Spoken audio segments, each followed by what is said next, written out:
ओम नमस्ते नमस्तोस्तु आयते नमस्तोस्तु परायते नमस्ते रुद्र तिष्ठत आश्विनायतते नमः। আজকে রানী সংকল থেকে আমার এক শ্রদ্ধেয় দিদি প্রসাদী বর্মন তিনি কয়েকদিন আগে আমাকে প্রশ্ন করেছিলেন যে গীতাতে দ্বিসন্ধ্যার কথা বলা আছে কিনা। তো আমি যথাসাধ্য গীতা দেখে নিশ্চিত হলাম যে গীতাতে দ্বিসন্ধ্যার কথা বলা নেই। এই দ্বিসন্ধ্যার কথা বলা আছে ভগবান মনু রচিত মহর্ষি মনু রচিত মনুস্মৃতিতে। চলুন আমরা ওই উক্ত মনুস্মৃতির দ্বিতীয় অধ্যায়ের 102 নম্বর শ্লোকটি একটু অধ্যয়ন করার চেষ্টা করি। সেখানে ভগবান মনু খুব সুন্দর উপদেশ আমাদের দিয়ে গেছেন। চলুন আমরা সরাসরি সেই মনুস্মৃতির শ্লোকটি শ্রবণ করার চেষ্টা করি। এখানে বলছেন যে পূর্বাম সন্ধ্যাম জপ তিষ্ঠন্নে সমানঃ ব্যাপহতি পশ্চিমাম তু সমাসীন মলম হন্তি দিবাকৃতম। বলছে যে প্রাত সন্ধ্যাকালে দণ্ডায়মন হয়ে গায়ত্রী জপ করলে অজ্ঞানকৃত রাত্রিকালীন সর্বপাপ বিনষ্ট হয়ে যায়। আবার আসনে সমাসীন হয়ে অর্থাৎ যোগাসনে বসে সায়নকালে গায়ত্রী মন্ত্র জপ করলে দিবাকৃত সব অজ্ঞানকৃত পাপ থেকে নিষ্কৃতি পাওয়া যায়। কে বললেন? ভগবান মনু বললেন। কোথায় বললেন? মনুস্মৃতির দ্বিতীয় অধ্যায়ের 102 নম্বর শ্লোকে। কিন্তু দুঃখের বিষয়, এখনকার ব্রাহ্মণ, আমি বেশ কয়েকটা ব্রাহ্মণের সাথে কথা বলে তারপর নিশ্চিত হয়ে আপনাদের সাথে এই বিষয়টি শেয়ার করতেছি। এখন ব্রাহ্মণদের কাছে বেদই নেই।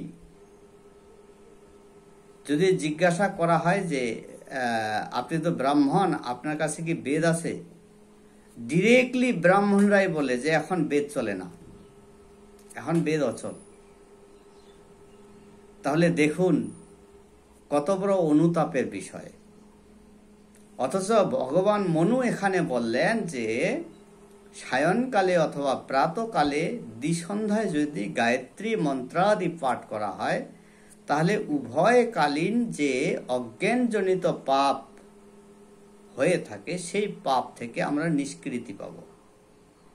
এবার চলুন ওই একই অধ্যায়ের 103 নম্বর শ্লোকে, অর্থাৎ দ্বিতীয় অধ্যায়ের 103 নম্বর শ্লোকে ভগবান মনু যেই ব্রাহ্মণ বেদোধ্যায়ন করে না, যে ব্রাহ্মণ গায়ত্রী মন্ত্রাদি পাঠ করে না, তাকে হার্ট করে কি বলেছেন? যে ব্রাহ্মণ যজ্ঞাদি কর্ম করে না তাকে হার্ট করে ভগবান মনু কি বলছেন একটু আমরা শ্রবণ করার চেষ্টা করি।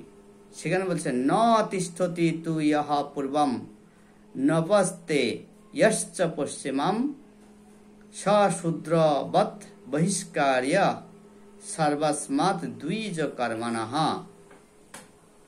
অর্থাৎ যে ব্যক্তি প্রাতকালে দণ্ডায়মান হয়ে বেদোধ্যায়ন করে না বা গায়ত্রী মন্ত্রাদি জপ করে না কিংবা সায়নকালে উপবিষ্ট হয় না বা গায়ত্রী মন্ত্রাদি পাঠ করে না, তাকে শূদ্রের মতো মনে করে দ্বিজাদি কর্ম থেকে বহিষ্কার করে দাও।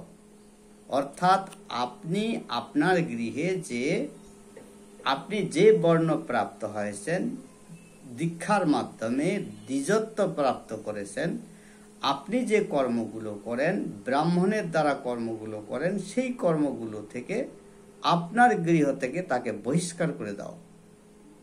তাহলে এখানে ব্রাহ্মণদের বেদোধ্যায়ন, তপস্যাদি এবং ঈশ্বরের উপাসনা প্রার্থনা করা নিত্য কর্তব্য, শুধু ব্রাহ্মণদের নয়, প্রত্যেক বর্ণের, প্রত্যেক মনুষ্যের জন্য। তাহলে এখানে সুস্পষ্টভাবে আমরা বুঝতে পারলাম যে ভগবান মনু আমাদের জন্য যে হিত উপদেশ দিয়ে গিয়েছিলেন তা সত্যি শ্রদ্ধার যোগ্য। নমস্তে বন্ধুগণ।